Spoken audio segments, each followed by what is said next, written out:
بسم اللہ الرحمن الرحیم۔ السلام علیکم ورحمۃ اللہ وبرکاتہ۔ عزیز طلباء، فرسٹ ایئر کلاس آپ کا جو ہے اس دفعہ کا ہمارا چیپٹر ہم نے شروع کیا تھا وہ باب نمبر 7 ہے۔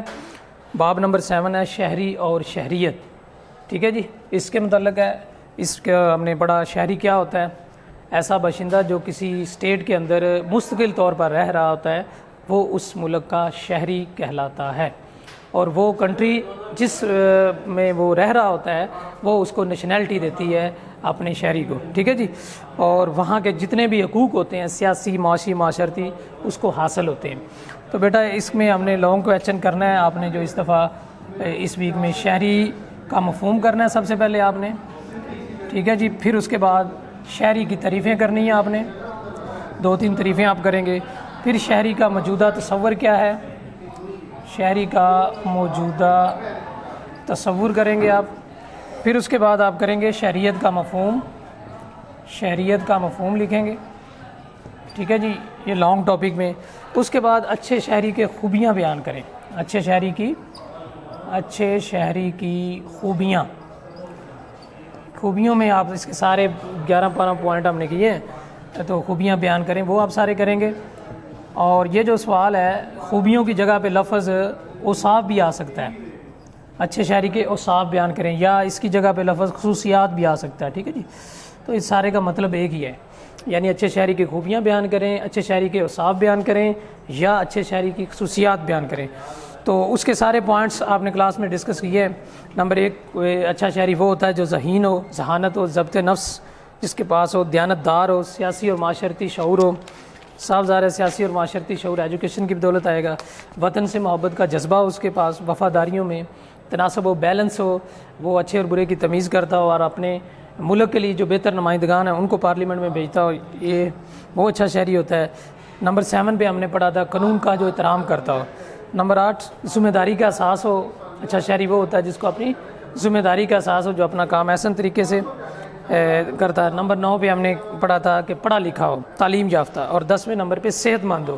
صحت کا ہونا بھی کسی اچھے سٹیزن کے لیے بہت ضروری ہے۔ نمبر 11، خود اعتمادی اس میں ہونی چاہیے۔ تو یہ بیٹا اس کے پوائنٹ ہیں، وہ آپ نے سارے کرنے ہیں جی۔ اس کے علاوہ بیٹے جی آپ نے MCQs انہی ٹاپک کے اندر سے بھی آپ کو آئیں گے، اور باقی MCQs آپ نے کرنے ہیں، ایکسرسائز کے بھی کرنے ہیں، ان کے میں جوابات لکھ دیتا ہوں جی۔ تو پہلا ہمارا MCQs ہے ایسا باشندہ جو کسی مملکت میں مستقل طور پر رہ رہا ہو، پرماننٹ رہ رہا ہو، یعنی وہاں کا پیدائشی ہو، اس کو کہتے ہیں شہری۔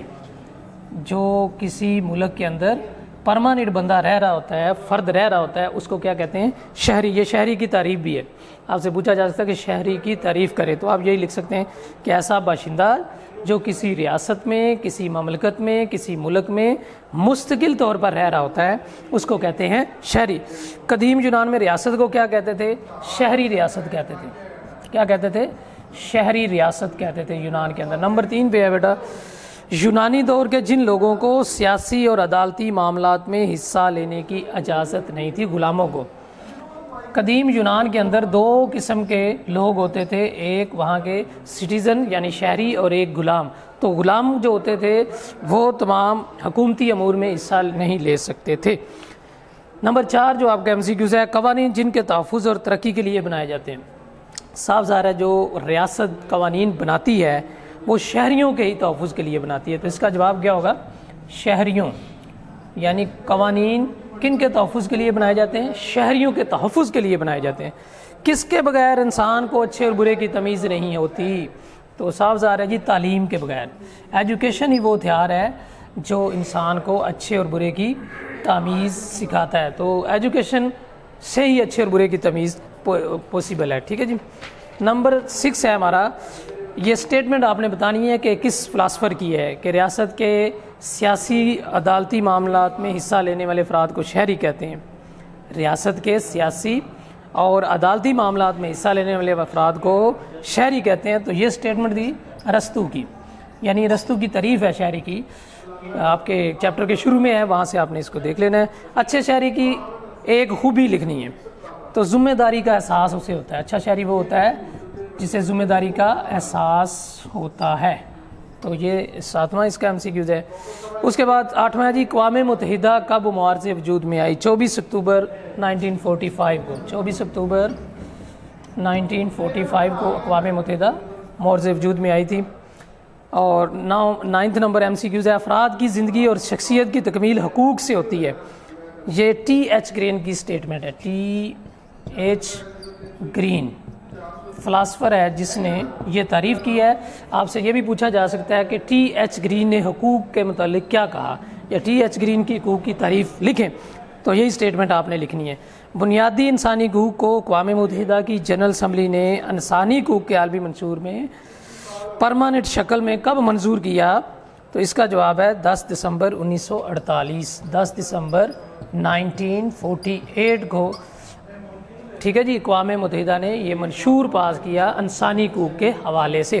تو یہ بیٹا 10 ایم سی کیوز کے جوابات ہیں جو ایکسرسائز میں ہیں، اور اے آپ کو ان میں سے ایم سی کیوز سے شارٹ کویسچن بھی بن سکتا ہے، ٹھیک ہے جی، اس حساب سے آپ نے ان کو لینا ہے۔ باقی ایکسرسائز کے شارٹ کویسچن بھی آپ نے کرنے ہیں، جو کہ 10 شارٹ کویسچن ہیں آپ کو ایکسرسائز کے، مختصر سوال جن کے جوابات آپ کو کلاس میں کروا دیے گئے ہیں، وہ بھی بیٹا آپ نے کرنے ہیں۔ نمبر 1 شہری کی تعریف کریں، نمبر 2 شہریت کا مفہوم لکھیں، قومیت یافتہ شہری کون سا ہوتا ہے، کسی شہری میں ضبط نفس کی خوبی جمہوریت کی کامیابی کے لیے شرط کیوں ہے، حقوق العباد سے کیا مراد ہے، یہ میں نے لکھوایا تھا، آپ کو آتا بھی ہے، ٹھیک ہے جی۔ شہریوں کے 3 معاشی حقوق بیان کریں، ہالینڈ نے حقوق کی تعریف کیا کی ہے، فرض یا ذمہ داری کیا ہوتی ہے، شہری کا موجودہ تصور کیا ہے، ایک شہری کے سیاسی اور معاشی شعور سے کیا مراد ہے۔ یہ 10 شارٹ کویسچن کرنے ہیں، باقی دوسرے بھی کرنے ہیں۔ اللہ حافظ۔